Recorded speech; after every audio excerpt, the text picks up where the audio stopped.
علی بھائی، آج کا پہلا سوال ہے، ہمارے ہاں پورے برِ صغیر یعنی پاکستان، انڈیا اور بنگلہ دیش میں بریلوی مکتب فکر کی مساجد میں نماز جمعہ کے فوراً بعد صلاۃ و سلام یعنی مصطفیٰ جان رحمت پہ لاکھوں سلام پڑھنے کا رواج ہے۔ جب ان کے علماء سے پوچھیں تو وہ کہتے ہیں کہ درود و سلام اللہ تعالیٰ کی سنت ہے، لہٰذا اس کے لیے کوئی بھی وقت مختص کیا جا سکتا ہے، جبکہ دوسری طرف وہابی لوگ یعنی دیوبند اور اہل حدیث اسے بدعت کہتے ہیں۔ قرآن و سنت کی روشنی میں درست موقف کیا ہونا چاہیے؟ دیکھیں، اس میں تو کوئی شک نہیں ہے کہ درود شریف اللہ تعالیٰ کی جو نفلی عبادات ہیں ان میں سے ایک افضل ترین عبادت ہے، اور یہ درود شریف اللہ کی عبادت ہے، نبی صلی اللہ علیہ وآلہ وسلم کی عبادت نہیں ہے، کیونکہ اس میں آپ کیا کہتے ہیں؟ اللہم صلی علی محمد، اے اللہ آپ بھیجیں محمد صلی اللہ علیہ وآلہ وسلم پر درود یا رحمت، اللہم صلی علی محمد وعلی آل محمد۔ تو اللہ تعالیٰ سے ریکویسٹ کی جاتی ہے، تو یہ دعا ہے، اور دعا ہے عبادت۔ جامعہ ترمذی کے اندر، ابو داؤد میں، سنن نسائی میں حدیث ہے، الدعاء هو العبادہ، دعا ہی تو عبادت ہے۔ اور اس کے بعد نبی علیہ السلام نے جب یہ بات ارشاد فرمائی الدعاء هو العبادہ، پھر آپ نے سورۃ المؤمن کی آیت نمبر 60 تلاوت کی، ادعونی استجب لکم ان الذین یستکبرون عن عبادتی، اے میرے بندو مجھ سے مانگو میں تمہاری دعا کو قبول کروں گا، بے شک وہ لوگ جو میری عبادت سے تکبر کرتے ہیں۔ بات دعا کی ہو رہی تھی لیکن آیا عبادت سے، کیونکہ دعا عبادت ہے، ایاک نستعین بھی عبادت ہے، دعا مانگنا، اسی لیے ہم کہتے ہیں کہ صرف اللہ ہی کو پکارا جائے۔ تو جو لوگ میری عبادت سے تکبر کرتے ہیں میں انہیں ذلیل و خوار کر کے جہنم میں داخل کروں گا۔ سورۃ المؤمن، جسے سورہ غافر بھی کہتے ہیں، اس کی آیت نمبر ہے 60۔ اللہم اجرنا من النار، آمین۔ تو اس کے تحت درود شریف جو ہے یہ اللہ کی عبادت ہے، چونکہ وہ دعا ہے، لہٰذا جو عبادت ہے اس کے اوپر تو کوئی دوسری بات ہو ہی نہیں سکتی ہے۔ اور درود شریف کے حوالے سے تو ہمیں اللہ تعالیٰ نے قرآن حکیم میں حکماً یہ بات ارشاد فرمائی ہے، سورۃ الاحزاب کی آیت نمبر 56، ان اللہ وملائکتہ یصلون علی النبی یا ایہا الذین آمنوا صلوا علیہ وسلموا تسلیما اللہم صلی علی محمد وعلی آل محمد واصحابہ اجمعین الی یوم الدین، آمین۔ یہ آیت مبارکہ میں اللہ تعالیٰ نے واضح حکم دیا ہے کہ بے شک اللہ اور اس کے فرشتے نبی صلی اللہ علیہ وآلہ وسلم پر درود پڑھتے ہیں، اے ایمان والو تم بھی نبی صلی اللہ علیہ وآلہ وسلم پر درود اور خوب سلام بھیجو۔ اس کے کانٹیکسٹ میں جو پہلی اسلام کی تفسیر ہے نا، تفسیر طبری، امام ابن جریر طبری المتوفا 310 ہجری، ان کی تفسیر کو تفسیر ابن جریر بھی کہا جاتا ہے، ابن کثیر نے انہی سے کاپی کی ہے اکثر چیزیں۔ انہوں نے لکھا ہے کہ یہ جو اللہ کا درود ہے نا اور فرشتوں کا درود، یہ ہے کہ فرشتے دعائے رحمت کرتے ہیں نبی علیہ السلام کے لیے، اور اللہ اپنے نبی پہ رحمت بھیجتا ہے خود، کیونکہ اسے تو کسی کے کہنے کی ضرورت نہیں۔ تو یہ اللہ کا درود ہے، اللہ کا درود ہمارے والا درود نہیں ہے، ہمیں اللہ کو ریکویسٹ کرنی ہوتی ہے، اللہ تو خود ہی رحمت فرما دیتا ہے۔ تو درود و سلام کے حوالے سے یہ ذہن میں رکھیے گا کہ یہ آیت جب ان اللہ و ملائکتہ نازل ہوئی تو بخاری اور مسلم دونوں میں موجود ہے کہ صحابہ نے عرض کیا، اللہ کے محبوب علیہ السلام ہم نے آپ پر سلام تو سیکھ لیا ہے، السلام علیکہ ایہا النبی، جو آپ نے سکھایا ہے تشہد کے اندر، ہم آپ پر درود کیسے پڑھیں؟ تو پھر آپ صلی اللہ علیہ وآلہ وسلم نے نماز والا درود ابراہیمی تعلیم فرمایا۔ اور جو لوگ بدبختی پہ اترے ہوئے ہیں وہ اس کو وہابی درود کہنا شروع کر دیتے ہیں، حالانکہ بخاری مسلم میں نبی علیہ السلام نے یہ درود سکھایا ہے، حتیٰ کہ تفسیر نعیمی جو مفتی احمد یار خان نعیمی اور ان کے بیٹے نے مل کے لکھی ہے، اس میں واضح انہوں نے لکھا ہے کہ درود ابراہیمی جو ہے یہ ایک ناقص درود ہے نماز کے باہر، اور یہ پڑھنا گناہ ہے، نعوذ باللہ، گناہ۔ وہ کہتے ہیں نماز کے اندر تو درست ہے، وہ کہتے ہیں گناہ کی جسٹیفیکیشن وہ یہ دیتے ہیں کہ جی اس میں تو اللہ کا حکم پورا نہیں ہو رہا، کیونکہ اللہ تو کہہ رہا ہے درود اور سلام دونوں بھیجو، تو اس میں تو صرف درود ہے، سلام کوئی نہیں ہے۔ دیکھیں، اور نماز میں السلام علیکہ ایہا النبی آ جاتا ہے، میرے بھائی سلام اور درود دونوں انٹرچینجبل الفاظ ہیں. اگر یہی بات آپ کی منطق مان لی جائے نا تو 99% احادیث صرف درود کے بارے میں، سلام کے بارے میں نہیں ہے. مثلا صحیح مسلم میں جو حدیث ہے، جو شخص اذان کا جواب دے اس کے بعد مجھ پر درود پڑھے تو جو ایک دفعہ درود پڑھے گا اللہ اس پہ 10 رحمتیں نازل فرمائے گا. اور پھر آپ علیہ السلام نے فرمایا اس کے بعد اللہ کے حضور میرے لیے الوسیلہ والی دعا مانگے تو میری شفاعت اس کے لیے حلال ہو جائے گی. اس میں سلام تو ہے نہیں ہے. وہاں تو کسی نے اللہ کے نبی علیہ السلام کو مشورہ نہیں دیا کہ آپ یہ ناقص بات کیوں کر رہے ہیں، درود والی آپ کو سلام بھی ساتھ کہنا چاہیے. خام خواہ یہ انٹرچینجبل الفاظ ہیں، جس طرح اردو میں بھی خوش و خرم. درود اور سلام، درود کیا ہے؟ ہم یہ ویسے فارسی زبان کا لفظ ہے، عربی میں صلاح دعا ہے، دعائے رحمت نبی علیہ السلام کے لیے. اور سلامتی کیا ہوتی ہے؟ وہ بھی دعائے رحمت ہی ہوتی ہے. یعنی ایک انداز ہے دونوں اعتبار سے، نبی علیہ السلام پہ کوئی درود پڑھے یا سلام پڑھے، بات تو ایک ہے. سنن نسائی میں حدیث ہے، جو مجھ پر ایک دفعہ درود پڑھتا ہے اللہ تعالیٰ اس کو 10 دفعہ رحمت نازل فرماتا ہے، اور جو ایک دفعہ سلام پڑھتا ہے اللہ تعالیٰ اس کو 10 دفعہ سلامتی نازل فرماتا ہے. آپ نے کبھی اس کو آپس میں کمپیئر نہیں کروایا. جامعہ ترمذی میں حدیث ہے، قیامت والے دن سب سے زیادہ میرے نزدیک وہ ہوگا جس نے دنیا میں سب سے زیادہ مجھ پہ درود پڑھا ہوگا. اس میں سلام کا ذکر ہی کوئی نہیں موجود ہے. جامعہ ترمذی میں ایک حدیث ہے جس کی سند کمزور ہے، لیکن اس کی صحیح سند المستدرک للحاکم کے اندر ہے، فضل الصلاۃ علی النبی کے اندر موجود ہے کہ نبی علیہ السلام ایک دفعہ مسجد میں تشریف لائے تو ممبر کی پہلی سیڑھی پر قدم رکھا، فرمایا آمین. دوسری پہ رکھا، فرمایا آمین. تیسری پہ رکھا، فرمایا آمین. صحابہ نے کہا ہم نے آپ کو آج وہ عمل کرتے ہوئے دیکھا جو پہلے نہیں دیکھا. تو آپ نے فرمایا کہ جبرائیل علیہ السلام میرے پاس آئے تھے اور انہوں نے کہا کہ یا رسول اللہ میری دعا کے اوپر مہر لگائیں، آمین کہیں کہ ہلاک ہو جائے وہ شخص جس کے سامنے آپ کا ذکر ہو اور وہ آپ پر درود نہ پڑھے. اللہم صلی علی محمد وعلی آل محمد. ایک مجلس میں ایک دفعہ پڑھ لینا کافی ہوتا ہے، ہر دفعہ پڑھیں تو بہت اچھی بات ہے. تو میں نے کہا آمین. دوسری سیڑھی پہ قدم رکھا تو اس نے کہا کہ ہلاک ہو جائے وہ شخص جس کو ماں باپ دونوں یا دونوں میں سے کوئی ایک بڑھاپے کی حالت میں ملے اور ان کی خدمت کر کے جنت نہ کما سکے. تو میں نے کہا آمین. اور تیسری سیڑھی پہ اس نے کہا کہ جو شخص رمضان کا مہینہ پائے اور اللہ سے اپنی مغفرت نہ کروا سکے وہ بھی تباہ و برباد ہو جائے. تو میں نے کہا آمین. تو وہاں پہ بھی درود کے الفاظ ہیں. جامعہ ترمذی میں مولا علی علیہ السلام نے حدیث روایت کی ہے کہ نبی صلی اللہ علیہ وآلہ وسلم نے فرمایا اصل میں کنجوس وہ شخص ہے جس کے سامنے میرا ذکر ہو اور مجھ پر درود نہ پڑے. اللہم صلی علی محمد وعلی آل محمد. سنن نسائی کے اندر حدیث موجود ہے، نبی علیہ السلام نے فرمایا جو مجھ پر ایک دفعہ درود پڑھتا ہے اللہ تعالیٰ اس پہ 10 رحمتیں نازل فرماتا ہے، اس کے 10 گناہ معاف کر دیتا ہے، اس کے 10 درجات بلند فرما دیتا ہے، اس کے لیے 10 نیکیاں لکھ دیتا ہے. وہاں پہ بھی درود کے الفاظ ہیں. سنن نسائی میں ایک اور حدیث ہے، زید ابن خارجہ کو نبی علیہ السلام نے فرمایا کہ مجھ پر درود کو لازم کر لو اور اپنی دعاؤں میں درود پڑھا کرو اور کہا کرو اللہم صلی علی محمد وعلی آل محمد. یہ میرا وظیفہ بھی ہے. درود شریف مختصر ترین درود ابراہیمی کا پہلا حصہ، اس میں تو حضور علیہ السلام نے سلام کا ذکر ہی نہیں کیا اور آپ فرما رہے ہیں دعا کے ساتھ درود پڑھو. تو آگے سے صحابی نے کہا کہ سلام نہیں پڑھوں گا تو اللہ کے حکم کی نافرمانی ہو جائے گی اور میں گستاخ ہو جاؤں گا تو میری دعا کہاں سے قبول ہوگی. کہانیاں کروائی ان لوگوں نے. درود کے الفاظ ہیں. جامعہ ترمذی میں ایک حدیث موجود ہے، ایک شخص آیا، اس نے نماز پڑھی اور ڈائریکٹ اللہ سے مانگنا شروع کر دیا. آپ نے فرمایا اس نے جلدی کی. ایک اور سائل آیا، اس نے پہلے اللہ کی حمد بیان کی، پھر درود پڑھا اور پھر اللہ سے مانگا. تو آپ نے فرمایا سل تعطا، سل تعطا، مانگ تجھے دیا جائے گا، مانگ تجھے دیا جائے گا. اور دوسرے شخص کو حضور نے بلا کے کہا کہ پہلے اللہ کی حمد بیان کرو، پھر مجھ پہ درود پڑھو اور پھر اللہ سے مانگو. یہ دعا کا سلیقہ ہے. وہاں پہ بھی سلام کے الفاظ موجود نہیں ہیں. سر 99.99% احادیث میں صرف درود کے الفاظ ہیں. سلام کے بھی ہیں لیکن بہت کم حدیثوں میں. سنن نسائی میں حدیث ہے زمین پہ اللہ کے فرشتے سیاحت کرتے ہیں، میرے امتیوں کا سلام میرے تک پہنچاتے ہیں، جو ہم نماز میں بھی پڑھتے ہیں السلام علیکہ ایھا النبی. ہاں قبر رسول پہ پڑھیں تو وہ لادہ درجے کی ایک فضیلت ہے. وہ سنن ابی داؤد میں حدیث ہے جو کوئی شخص مجھ پہ سلام پڑھے گا، امام داؤد نے اسے قبر رسول کی حاضری والے چیپٹر میں لیا ہے. اللہ میری روح لوٹا دے گا، میں اس کے سلام کا جواب بھی دوں گا. یعنی یہ برزخی معاملہ ہے اور روح کا لوٹنا بھی برزخی ہے، ورنہ روح داخل کرنے اور نکلنے سے تو تکلیف ہوتی ہے. یہ برزخی معاملہ ہے.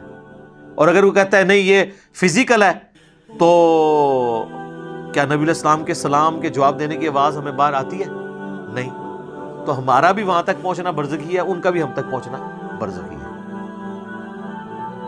وہ قبر رسول کی حاضری کے لیے یہ اسپیشل پروٹوکول ہے. وہاں پہ ہم عرض بھی کرتے ہیں.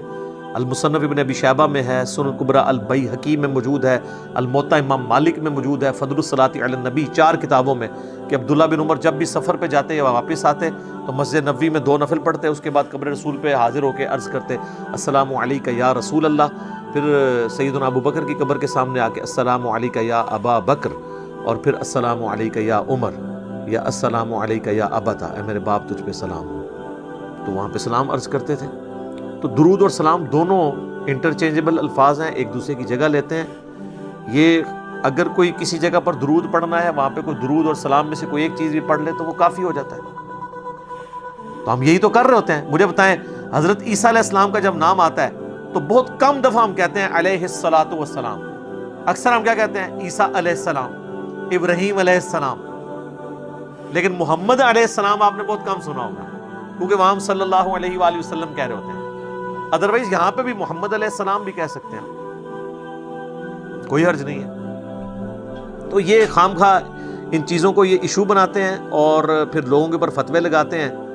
اور انہوں نے یعنی چیزیں ڈیوائز کی ہوئی ہیں، اور وہ کہتے ہیں جی اب جو بندہ جمعے کے بعد مصطفیٰ جان رحمت پہ لاکھوں سلام نہیں پڑھتا تو وہ اس کے دل میں بغض رسول ہے. دیکھیں، اندازہ کریں. یعنی اس کا تو مطلب یہ ہے کہ کل کو میں کوئی مسجد بناؤں اور اس میں میں اپنا لکھا ہوا کوئی نعتیہ کلام وہاں پہ جاری کر دوں ہر نماز کے بعد، جس میں نبی علیہ السلام کی تعریف ہو، اور جو کوئی شامل نہ ہو میں کہوں یہ گستاخ رسول ہے. پھر ہمیں مصطفیٰ جان رحمت پہ لاکھوں سلام سے کوئی چڑ نہیں. میں تو یہاں پڑھوایا ہے اسٹیج سے کئی دفعہ. اس کے بعد اشعار تو بہت ایکسٹرا آرڈنری اشعار ہے. چند ایک چیزوں سے ہمیں بھی اختلاف ہے. نعت کے طور پہ آپ ضرور پڑھیں. وہ صحیح مسلم میں حدیث ہے کہ حسان ابن ثابت جو تھے وہ نبی علیہ السلام کے لیے نعت پڑھا کرتے تھے. باقاعدہ نعت اشعار موجود ہیں. اور بخاری اور مسلم دونوں میں حدیث ہے، اے اللہ روح قدس کے ذریعے حسان کی مدد فرما، جس طرح کہ عیسیٰ ابن مریم کی ہوئی تھی. نبی علیہ السلام تو دعا کرتے تھے نعت پڑھنے والوں کے لیے. نعت کے طور پہ ضرور پڑھیں، لیکن جب آپ کسی چیز کو اجتماعی عبادت کی شکل دیں گے اور اسے کسی جگہ فکس کریں گے، جس طرح انہوں نے ہر نماز جمعہ کے بعد صلاۃ والسلام کھڑے ہو کے یوں پڑھتے ہیں اور اسے فکس کر لیا ہے اس اعتبار سے، اور کھڑے ہو کر صلاۃ والسلام ایک دائرہ بنا کے، اور جو نہیں پڑھتا اس کو کہتے ہیں اس کے دل میں بغض ہے. حالانکہ ان سے پوچھے کہ صحابہ کرام صلاۃ والسلام اس طرح جمعے کے بعد پڑھتے تھے ہیں؟ اینج کریں گے، عربی میں ہی بتا دیں کہ پڑھتے تھے کہ نہیں. ہم کہتے ہیں یار اذان کے ساتھ درود نہ پڑھو، اذان کے بعد آپ درود اور دعا مانگو. مسلم شریف میں حدیث ہے، شفاعت واجب ہو جائے گی. پہلے کیوں پڑھتے ہو؟ اس کا حصہ کیوں بنا دیا ہے؟ وہ کہتے ہیں ہم وقفہ کر لیتے ہیں، اور وقفہ بھی کرتے ہیں جب بجلی ہو، جب بجلی آف ہو، اسپیکر بند ہو تو بغیر صلاۃ والسلام کے ہی اذان دے دیتے ہیں، کیونکہ وہ کسی اور کو سنا رہے ہوتے ہیں. تو کہتے ہیں جی کیا ہوا اگر ہم نے پہلے بلا لیا؟ تو ہم کہتے ہیں کیا حضرت بلال نے صلاۃ والسلام پڑھا تھا؟ ہیں؟ اور یہ سیم بات غلام مسعود سعیدی صاحب نے بھی شرح صحیح مسلم میں، بریلویوں کے خود اتنے بڑے محدث گزرے ہیں اور کسی حوالے سے میرے استاد بھی ہیں، تو انہوں نے لکھا ہے کہ حضرت بلال کے دل میں ہم سے زیادہ عشق رسول تھا، لیکن وہ اذان سے پہلے درود و سلام نہیں پڑھا کرتے تھے. اور ان کی مسجد میں بلکہ 1-2 راتیں رہا بھی ہوں، تو انہوں نے منع کیا ہوا تھا وہاں. کبھی کبھار وہ اپنے مکتب فکر کے شر سے بچنے کے لیے 3-4 دن بعد نا ایک دفعہ درود پڑھوا لیتے تھے، وہ بھی بعد میں. ویسے وہ اذان کے ساتھ درود نہیں پڑھواتے تھے. تو ہم جب کہتے ہیں تو وہ فوراً فتویٰ لگاتے ہیں. وہ کہتے ہیں نہیں بغض ہے جبھی تو منع کر رہے ہیں نا. ٹائم کوئی اللہ نے بتایا نہیں ہے. اگر اللہ نے ٹائم نہیں بتایا تو جب مرضی پڑھیں. تو سر پھر ہم آپ سے عرض کریں گے، کیا آپ مسجد میں جاتے وقت ٹوائلٹ کی دعا پڑھیں گے، یا ٹوائلٹ میں جاتے وقت دعا پڑھتے ہوئے ساتھ دروشی بھی پڑھیں گے؟ تو خود ہی ان کو سمجھ آ جائے گی بات کی کہ ہر چیز کا ایک وقت ہے. یہ تو اسی طریقے سے ہے، دروشی کا اگر کوئی وقت نہیں ہے تو پھر آپ قیام کے اندر سورہ فاتحہ کی جگہ دروشی پڑھنا شروع کر دیں گے، اپنی مطلب سے چیزوں کو اپنی مرضی سے چینج کریں گے. تو آپ حدیث سن لیں، جامعہ ترمذی کے اندر عبداللہ بن عمر کے سامنے ایک شخص کو چھینک آئی، اس نے کہا الحمدللہ والسلام علی رسول اللہ، تمام تعریفیں اللہ کے لیے اور سلام ہو نبی صلی اللہ علیہ وآلہ وسلم پر. اچھا الصلاۃ والسلام نہیں انہوں نے پڑھا. یہ کہتے ہیں نا درود سلام کے بغیر ناقص ہے، تو سلام تو درود کے بغیر اس سے بڑا ناقص ہوگا، کیونکہ اصل چیز تو درود ہے. تو انہوں نے تو نہیں پڑھا. تو عبداللہ بن عمر نے کہا میں بھی پڑھتا ہوں الحمدللہ والسلام علی رسول اللہ عام حالت میں، لیکن یہاں چھینک کے ساتھ میں نہیں پڑھتا. یہاں ہمیں نبی علیہ السلام نے صرف تعلیم فرمایا الحمدللہ یا الحمدللہ علی کل حال، تم وہی کہو جو نبی علیہ السلام نے تعلیم فرمایا. تو اس نے 295 نہیں لگوائی عبداللہ بن عمر کے اوپر کہ آپ درود کے منکر ہیں، آپ نہیں مانتے درود شریف کو. ان کی تربیت نبی علیہ السلام نے کی تھی. بخاری اور مسلم دونوں میں حدیث ہے، ایک صحابی کو آپ صلی اللہ علیہ وآلہ وسلم نے رات کے وقت وضو کے بعد سونے سے پہلے ایک دعا تعلیم کی. اس میں الفاظ تھے بِنَبِيِّكَ الَّذِي أَرْسَلْتَ، میں ایمان لایا اس پر جو میرے نبی کے ساتھ، تیرے نبی کے ساتھ اے اللہ نازل ہوا. تو اس نے اس دعا کو ریپیٹ کرتے ہوئے پڑھ دیا بِرَسُولِكَ الَّذِي أَرْسَلْتَ. بہتر الفاظ استعمال کیے، سپرلیٹو ڈگری ہے رسول. رسول تو صرف 315 ہیں، باقی تو 1 لاکھ سے زیادہ انبیاء ہی ہیں. آپ فرمایا تم نے میرے الفاظ کیوں چینج کیے، وہی کہو جو میں نے کہا ہے. تو اس نے آگے سے نہیں کہا کہ یا رسول اللہ میں نے تو بہتر ڈگری لگا دی ہے، تو آپ قبول کر لیں، اس کو بدعت حسنہ کے طور پہ قبول کر لیں. آپ علیہ السلام کو پتا تھا کہ الفاظ نہ چینج کریں گے تو پھر معاملات خراب. اچھا پھر ان کے پاس ایکسکیوز باقی رہ جاتا ہے، وہ دیکھیں جی منع کہاں ہے. اس کا بھی ہم نے ان کو جواب دیا ہے کہ منع تو ہو گیا نا جب جنرلی آپ علیہ السلام نے فرما دیا. صحیح مسلم میں 2005 نمبر حدیث امام جعفر نے امام باقر سے اور امام باقر نے جابر بن عبداللہ سے روایت کی رضی اللہ عنہم اجمعین و علیہم السلام اجمعین کہ نبی علیہ السلام ہر خطبے سے پہلے کہتے تھے اما بعد فإن خیر الحدیث کتاب اللہ وخیر الہدی ہدی محمد صلی اللہ علیہ وآلہ وسلم وشر الامور محدثاتها وکل محدثۃ بدعہ وکل بدعۃ ضلالہ وکل ضلالۃ فی النار. کچھ الفاظ مسلم کے ہیں، کچھ سنن نسائی کے، کچھ ترمذی کے. آگاہ ہو جاؤ سب سے بہترین کلام اللہ کی کتاب ہے، سب سے ہدایت یافتہ راستہ محمد صلی اللہ علیہ وآلہ وسلم کا ہے. بدترین کام وہ ہیں جو دین میں خود سے داخل کر دیا جاتا، اور وہ تمام کام بدعتیں ہیں، تمام بدعتیں گمراہیاں ہیں، اور تمام گمراہیاں آگ میں لے جانے والی ہیں. اللہم اجرنا من النار، آمین. تو اب حضور آپ کو کیسے منع کریں؟ آپ جنرل کہہ رہے ہیں کہ میں نے جو تعلیم کیا اس سے ہٹ کے آپ نے نہیں کرنا.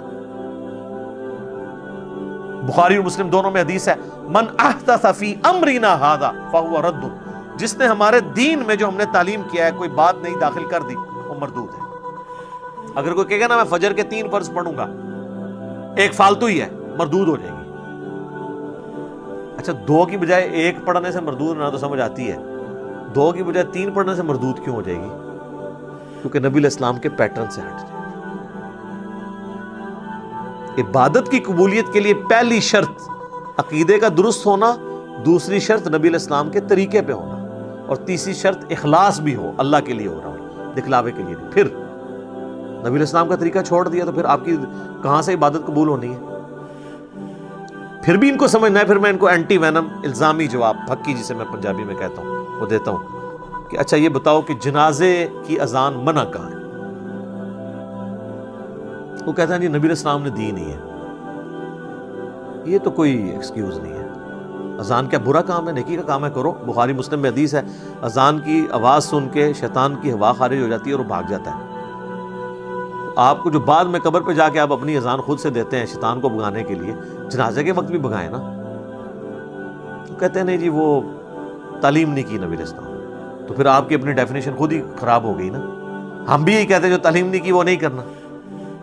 اور کچھ زیادہ کوئی چتر بننے کی کوشش کرتے ہیں، وہ کہتے ہیں جی یہ جنازے دی زان وہ ہوندی ہے جڑا بچہ پیدا ہوتا ہے نا اس ٹائم کہانی دیتی جاتی ہے. ایڈی لمبی کہانی بنا دے جے. یہ کس آیت اور حدیث میں لکھا ہوا ہے کہ یہ وہ والی اذان ہوتی ہے؟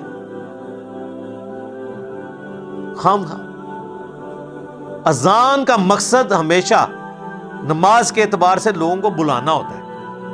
تو اس کا تو مطلب ہے کہ جب بچے کے کان میں اذان دی جائے تو سپیکر میں دیا کریں تاکہ سارے گھر آپ کے پہنچ جائیں اور کہیں جی آج جنازہ پڑھنا آیا ہے تھا دسو کدوں ہونا ہے. پھر اس طرح کی گلاں ہون گے تو یہی جواب ازی دیا گے نا. نان سینس باتیں کرتے ہیں. عید کے لیے میں نے بات کی، وہ کہتے ہیں نہیں دیکھیں جی بخاری مسلم میں آتا ہے کہ نبی علیہ السلام عید کی اذان نہیں دیا کرتے تھے، صرف جماعت ہوتی تھی. تو اس میں منع تو کہیں نہیں لکھا ہوا کہ آپ منع کرتے تھے، کیونکہ آپ تو کہتے ہیں جو اللہ کے نبی نے کیا یا نہیں کیا اگر وہ اچھا کام ہے اور منع نہیں کیا تو جائز ہے، تو عید کی اذان دینا. تو کہیں گے نہیں. تو یہاں پہ بھی آپ یہی سمجھیں. تو یہ بدعت کو سمجھیں یہ بہت سینسٹیو ایشو ہے. اس طرح تو ہر شخص اپنی مرضی کا دین ڈیوائز کرنا شروع کر دے گا. وہ کہتے ہیں نہیں جی ایک حدیث ہے صحیح مسلم کے اندر کہ جس نے اسلام میں اچھی بدعت جاری کی اسے ثواب ملے گا، اور جتنے لوگ عمل کریں گے اس کا ثواب بھی ملے گا۔ جس نے بری بدعت جاری کی تو اس کا وبال اس پہ ہوگا، اور جتنے لوگ عمل کریں گے ان کا وبال بھی اس پہ پڑے گا۔ سر یہ کہیں مسلم شریف میں ان الفاظ کے ساتھ نہیں ہے، یہ الفاظ ہیں سنت حسنۃ اور سنت سیئۃ۔ جس نے اچھی سنت جاری کی اور جس نے بری سنت جاری کی، اچھا طریقہ، سنت مانے طریقے کے۔ اور یہ پوری حدیث جو ہے یہ بیان نہیں کرتے، اس میں خود ہی کلیئر ہو جائے گا کہ نبی علیہ السلام کے پاس کچھ نیو مسلم آئے جن کے پاؤں میں جوتیاں بھی نہیں تھیں اور غربت کے آثار ان پہ نمایاں تھے۔ نبی صلی اللہ علیہ وآلہ وسلم نے خطبہ دیا مسجد کے اندر نماز کے بعد، اور اس میں آپ علیہ السلام نے قرآن پاک سے جو ہے وہ انفاق فی سبیل اللہ سے متعلق آیات تلاوت کی اور ترغیب دلائی۔ تو لوگ اپنے اپنے گھروں کو گئے تاکہ ان نیو مسلمز کی مالی مدد کریں۔ تو ایک شخص گیا، وہ اتنا بڑا جو ہے نا وہ بھر کے نا بورا، صحابہ کہتے ہیں بڑی مشکل سے وہ گھسیٹتا ہوا لا کے مسجد کے سین میں اس نے رکھا۔ تو اس کو دیکھ کے باقی لوگوں کو بھی ہمت ہوئی، اپنے گھروں سے سامان لے کے آئے۔ تو نبی علیہ السلام نے اس شخص کے بارے میں فرمایا جس نے اسلام میں اچھا طریقہ جاری کیا، اسے ثواب ملے گا، اور جتنے لوگ اس کو دیکھ کے کریں گے اسے بھی ثواب ملے گا۔ تو یہ مسجد میں لا کے اللہ کی راہ میں خرچ کرنا، اس میں کون سی بدعت ہوئی تھی؟ یہ طریقہ تھا۔ آج اس طریقے کی ماڈرن فارم ہو سکتی ہے، آپ آن لائن کسی مدرسے کے اکاؤنٹ میں پیسے ٹرانسفر کرتے ہیں۔ تو یہ تو نبی علیہ السلام کے زمانے میں نہیں تھا، لیکن مسجد یا مدرسے کی خدمت کرنا مال کے ذریعے تو صحابہ کی سنت تھی۔ سیدنا عثمان نے 3 دفعہ جنت کی بشارت اسی کے اوپر پائی ہوئی ہے۔ طریقہ بدل گیا، طریقے تو بدلتے رہیں گے۔ نبی علیہ السلام نے اونٹ پہ حج کیا، ہم جو ہے وہ جہاز پہ جاتے ہیں۔ طریقہ بدلا لیکن عبادت کا طریقہ نہیں بدلا۔ مڑ مڑ کے بھی مثال دے دینا، جی مسجد میں قالین ڈلوا لیے، اے سی لگوا لیے، یہ بدعت نہیں ہے سر، اس لیے کہ اس کا نماز سے کوئی تعلق ہی نہیں ہے۔ آپ تو زبان سے نیت کرتے ہیں، کبھی آج تک آپ نے کبھی دل میں بھی یہ نیت کی ہے، زبان سے تو نہیں کی ہوگی، کہ اوپر اس قالین کے، سامنے اس ٹھنڈے ٹھنڈے اے سی کے، نیچے اس فانوس کے، منہ طرف خانہ کعبہ شریف، تو اس کا مطلب دین کا حصہ ہی نہیں ہے۔ دین کو فیسیلیٹیٹ کرنے والا ایک طریقہ ہے، جیسے کہ صحیح بخاری اور صحیح مسلم، یہ امام بخاری امام مسلم نے ایک طریقہ اڈاپٹ کیا ہے۔ یہ ویڈیو کیمرے میں ہم جو کچھ ریکارڈ کر رہے ہیں یہ ایک طریقہ ہے، ریکارڈ دین نہیں ہو رہا ہے، طریقہ ہے۔ تو طریقے تو اسی طریقے سے اگلے زمانوں میں لوگ گٹھلیوں کو پر شمار کرتے تھے، اب الیکٹرانک کاؤنٹر آ گیا، ایک اچھا طریقہ ہے۔ تو اسلام میں اس طرح کے طریقے جو جاری ہوئے ہیں ان کے اوپر بشارت ہے، اور برے طریقے اگر کوئی جاری کرے گا تو ظاہر ہے اس کے اوپر وبال ہوگا۔ تو یہ اچھی بدعت اور بری بدعت والا معاملہ نہیں ہے، اچھا طریقہ اور برا طریقہ ہے۔ بدعت کی ڈیفینیشن کو اس حوالے سے، اور پھر یہ اتنے اس معاملے میں سخت ہیں۔ اسی جمعے کو ہم نے ایک جگہ مسجد میں نماز پڑھی، اب وہ مسجد بھی یعنی وہ جنہوں نے بنوائی ہے، ایک بھائی ان کا اہل حدیث ہے، ایک بریلوی ہے، امام مسجد انہوں نے وہ رکھا ہوا ہے ایک بریلوی، اور جو خطبہ دیتے ہیں وہ ایک اہل حدیث ٹائپ ہیں بھائی، تنظیم اسلامی کے جو رفع الیدین سے نماز پڑھتے ہیں۔ تو نماز پڑھ کے ہم نکلے ہیں تو انہوں نے جناب سپیکر آن کر کے ایک بچہ کھڑا کر کے 2 بندے کھڑے کر کے مصطفیٰ جان رحمت میں لاکھوں سلام شروع کر دیا، اور عجیب و غریب نظروں سے باقیوں کو دیکھ رہے ہیں کہ یہ لوگ پڑھ نہیں رہے ہیں۔ انہوں نے یعنی یہ سمجھا کہ اب یہ اس جمعے کا حصہ بن گیا، تو بنا دیا انہوں نے۔ وہ کہتے ہیں جمعے والے دن درود شریف کی بڑی فضیلت ہے۔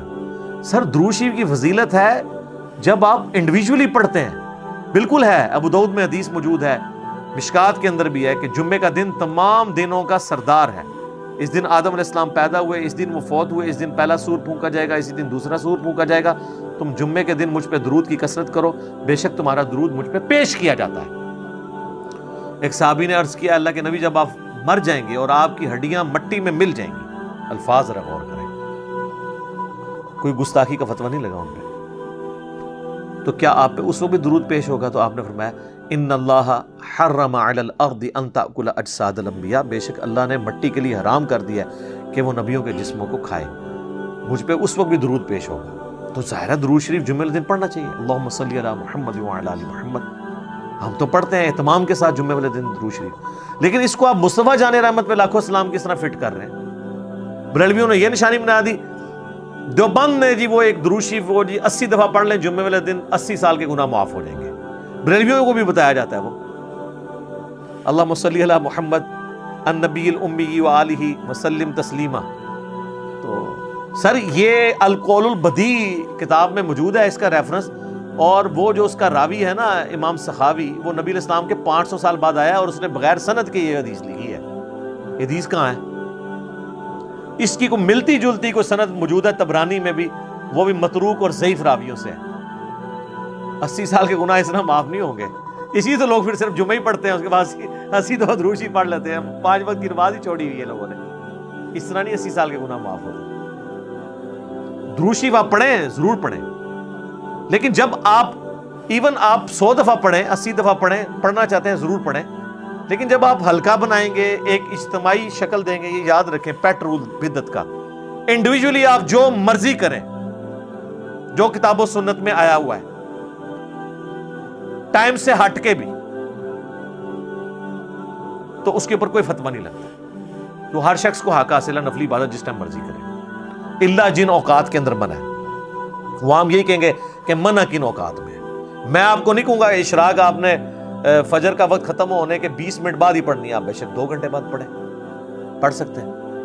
لیکن جو اجتماعی چیزیں ہیں نا, جیسے ہی اجتماعیت آئے گی تو ہر وہ چیز جو نبی علیہ السلام نے تعلیم نہیں فرمائی بدعت ہو جائے گی. مثلا اگر کوئی اشراق کی اذان شروع کروا دے, اذان نہ بھی شروع کروائے, اعلانیہ کہنا شروع کر دے کہ آؤ جی اشراق پڑھیں, بدعت ہو جائے گی. ویسے مسجد میں لوگ جمع تھے, بائی چانس نفلی جماعت کروا لی, وہ بخاری مسلم میں حدیث ثابت ہے کہ ہو سکتا ہے. لیکن اسپیشلی روزانہ بیٹھنا, بندوں کو اکٹھا کر کے اشراق پڑھوانا جماعت کے ساتھ, بدعت. انڈیویجول آپ کریں, انڈیویجولی آپ تسبیح پہ پڑھیں, گٹھلیوں پہ پڑھیں, کوئی حرج نہیں ہے. ابو داؤد میں حدیث ہے, ایک صحابیہ پڑھ رہی تھی, نبی علیہ السلام نے اس کو منع نہیں کیا, بلکہ آپ نے کہا اس سے آسان وظیفہ تعلیم فرما دو. ہمارے نزدیک گٹھلیوں پہ پڑھنا جائز ہے, آپ تسبیح بھی پڑھ سکتے ہیں. لیکن اگر آپ بندے اکٹھے کر لیں اور آگے ایک چادر بچھا کے گٹھلیاں رکھ لیں اور اجتماعی اس کو شکل دے دیں, تو اس کے اوپر بدعت کا فتویٰ لگ جائے. اور یہ میں بدعت کا فتویٰ اپنی طرف سے نہیں لگا رہا. سنن دارمی میں اتنی رکت انگیز حدیث ہے المقدمہ کے اندر, مقدمے کے اندر, سنت کی اہمیت کو اجاگر کرنے کے لیے. اور امام دارمی وہ ہیں جن سے آلموسٹ 70 احادیث امام مسلم نے لی ہیں. امام مسلم کے استاد ہیں امام دارمی. اور کتب ستہ کے بعد جس کتاب کا نمبر ہے نا, الموطا امام مالک اور مسند احمد کو چھوڑ کے, وہ سنن دارمی ہے. اس کے مقدمے میں یہ روایت موجود ہے, بریلویوں نے چھاپی بھی ہے, آپ خود پڑھ لیں.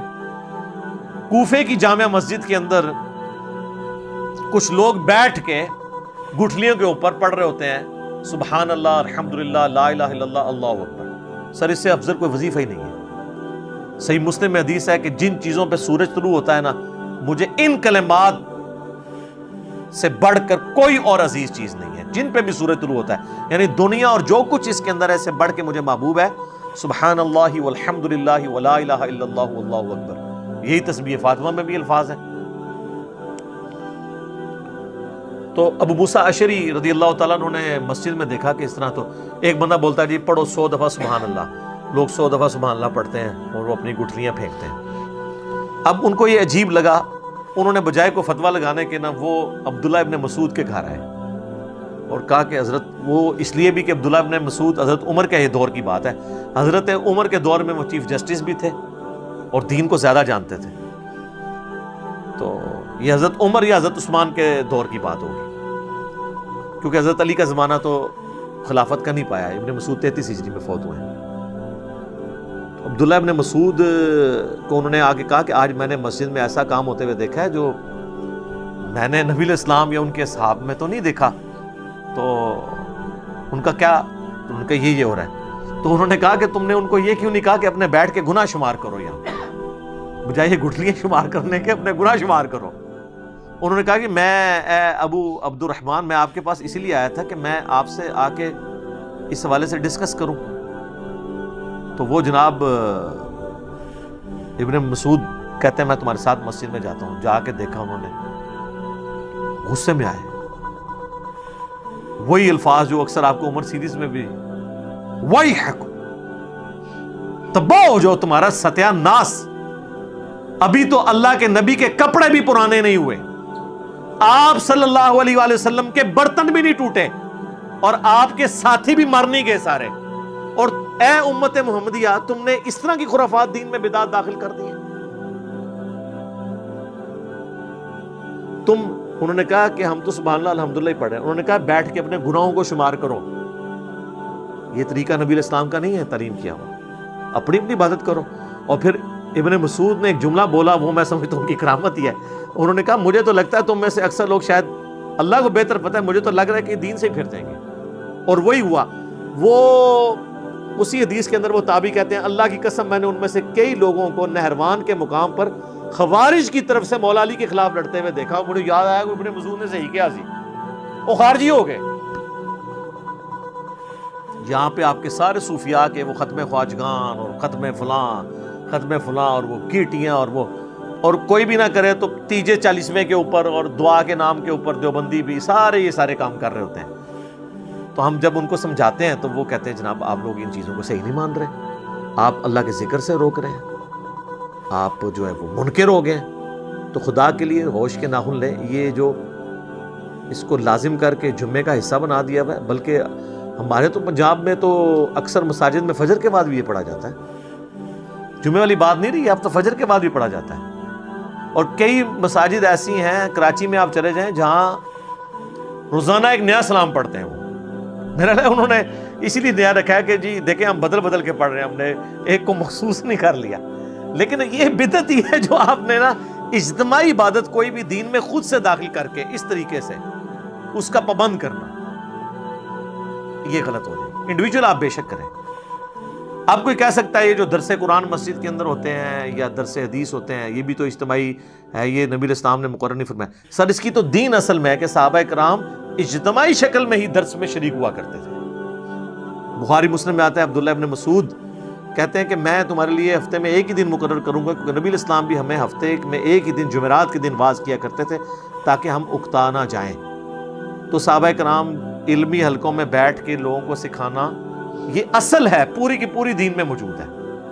اس کے لیے آپ کوئی بھی ٹائم رکھ لیں، کوئی حرج نہیں ہوگا۔ یہ وہ اجتماعی حلقے ہیں جن کی اصل ہے،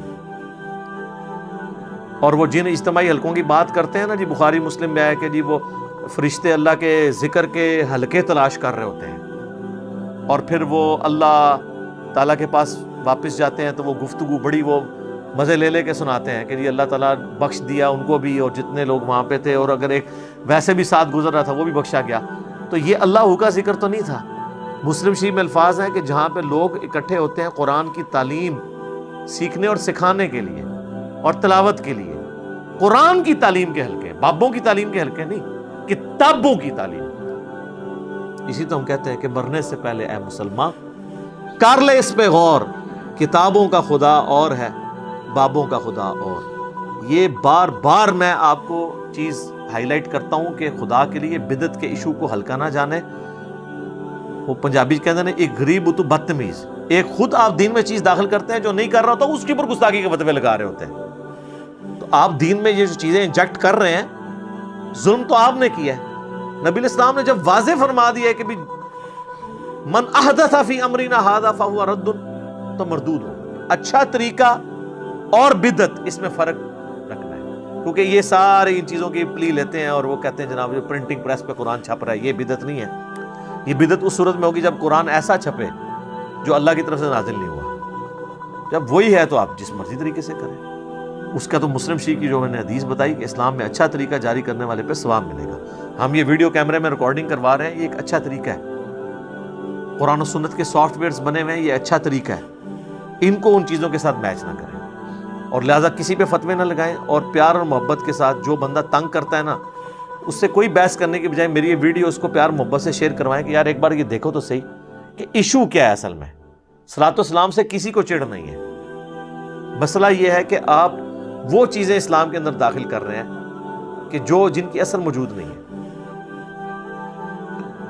میں آپ کو ایک مزے کی بات بتاؤں، یہ بات ہے 2000 کی یا 1999 کی نا، ہم دعوت اسلامی کا ایک مدنی قافلہ لے کے نا قائد اعظم یونیورسٹی کے اسلام آباد، تو اس وقت کٹر ظاہر ہے ہم سبز پگڑی باندھتے تھے۔ میرے پاس ایک پروفیسر آ کے بیٹھے، مجھے کہنے لگے بیٹا میں پچھلے دنوں انڈیا گیا ہوا تھا، تو مجھے کہنے لگے مجھے یہ بتائیں کہ یہ جو اذان کے بعد، یہ جو نماز کے بعد آپ بلند آواز سے کلمہ پڑھتے ہیں بریلوی حضرات، تو یہ سنت ہے؟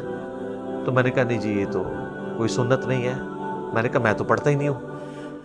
اور آپ کو بتاؤں حیران کن بات، فیضان مدینہ کراچی جہاں الیاس قادری صاحب ہزاروں لوگوں کو لے کے بیٹھے ہوتے ہیں مدنی چینل پہ، وہاں نماز کے بعد کلمہ نہیں ہوتا، پن ڈراپ سائلنس ہوتی ہے، کوئی کلمہ نہیں پڑھا جاتا. میں نے الیاس قادری صاحب کے پیچھے 1999 میں بالکل پیچھے ان کی امامت میں پہلی صف میں کھڑے ہو کے کتنی نمازیں پڑھی ہیں. ابھی بھی جا کے کوئی چیک کرنا چاہتا ہے کر لے. لیکن پنجاب میں دعوت اسلامی کے کئی مراکز ہیں، وہاں پہ کلمہ ہو رہا ہے، پتہ ہے ان کو کہ یہ غلط ہے، کہ جو لوگ لیٹ ہو جاتے ہیں ان کی نماز ڈسٹرب ہو جاتی ہے، لیکن نہیں، روک نہیں سکتے. یہ ہمارے کالا دیو والی جتنی مسجدیں ان کے انڈر آتی ہیں، یہ جو کوٹلی والے پیر ہیں کشمیر والے، کشمیر میں ان کی سینکڑوں مساجد ہیں، کہیں پہ کلمہ نہیں اونچی آواز سے پڑھا جاتا. تو وہ پروفیسر صاحب مجھے کہنے لگے کہ جی اب وہ ان پہ تو اوسی پڑ گئی نا. میں نے جب بات کی میں نے کہا یہ تو کوئی نہیں، ہم تو نہیں پڑھتے. تو کہنے لگے میں یہی آپ کو بتانے لگا تھا کہ میں باقاعدہ بریلی اعلیٰ حضرت کے مزار پہ میں نے حاضری دی ہے، اور وہاں ان کی جو اپنی مسجد ہے اعلیٰ حضرت کی، جہاں ان کی اولاد نمازیں وغیرہ پڑھاتی ہے، جو مدرسہ ہے منظر الاسلام، وہاں پہ تو نماز کے بعد کلمہ نہیں اونچی آواز سے پڑھا جاتا. تو پھر بریلوی خود بھی کیا بریلوی ہیں؟ یہ سوچنے کی بات ہے کہ بس ایویں سن سنا کے سننی، جس کو میں کہتا ہوں ٹنی، پڑھ پڑھا کے سننی نہیں. میں کہتا ہوں جی اعلیٰ حضرت کی تعلیمات میں کئی باتیں ایسی ہیں جن پہ یہ عمل کر لینا تو باقی مکاتب فکر کے ساتھ یہ کئی اختلافات ختم ہی ہو جائیں. احکام شریعت میں اعلیٰ حضرت نے لکھا ہے کہ نبی علیہ السلام کی مبارک جالیوں کے بارے میں کہ ان کو آپ چھو نہیں سکتے. عام قبر کے بارے میں لکھا ہے اس کے سامنے حد رکوع جھک نہیں سکتے. قبر کو چومنا، وہ کہتے ہیں چومنے میں اختلاف ہے، لیکن میرے نزدیک بہتر ہے کہ چوما بھی نہ جائے، حد رکوع جھکا بھی نہ جائے، اس کو ہاتھ بھی نہ لگایا جائے. تو یہ قبروں کو چومنے چاٹنے والے سارے لوگ کون ہیں؟ تو تعلیمات کو، اور اعلیٰ حضرت نے کوئی اسلام جاری نہیں کیا کہ بھی انہوں نے کہا کہ میری مسجد میں جو ہے مصطفیٰ جان رحمت پہ لاکھوں سلام پڑھا جائے. اب باقی انہوں نے وصایا شریف میں کہا تھا کہ میری میت کے ساتھ جو ہے نا وہ پڑھا جائے، وہ کعبے کے بدرود ہو جا تم پہ کروڑوں درود، وہ والا سلام. یہ والا اس میں پھر بھی نہیں ہے. لیکن یہ بھی مطلب میں ویسے انفارمیشن کے طور پہ بتا رہا ہوں، یہ نہ تسی کہو کہ جی یہ شروع کرا دینے ہیں جڑا اعلیٰ حضرت تو ثابت ہے. اعلیٰ حضرت سے نہیں ثابت دیکھنا، وہ آپ نے حضرت محمد صلی اللہ علیہ وآلہ وسلم سے ثابت دیکھنا ہے، جن کو آپ اعلیٰ نہیں کہتے ہیں، صرف حضرت محمد کہتے ہیں. فرق دیکھ لینا، وہ صرف حضرت محمد، یہاں اعلیٰ حضرت. ٹھیک ہے نا جی. میں کئی بار سنتا ہوں، آپ دیکھیں یہ اپنے علماء کے ناموں کے ساتھ اتنی لمبی لمبی دمیں، کئی بار یعنی مدنی چینل پہ میں نے دیکھا ہے نا کہ وہ الیاس قادری صاحب کا نام لیتے ہیں تو ان کے ساتھ اتنے القابات، ابو البلال فلاں فلاں فلاں، اپنی کتاب میں فرمان مصطفیٰ نقل کرتے ہیں، مصطفیٰ کلّہ صلی اللہ علیہ وآلہ وسلم. کبھی کبھار القابات بھی لگا لیتے ہیں، کئی بار اکیلے بھی. اور کئی لوگ تو ایسے ہیں، اللہ معافی دے، اگر ایک جملے میں 3 دفعہ نام ہے، تینوں دفعہ القابات ریپیٹ کرتے ہیں.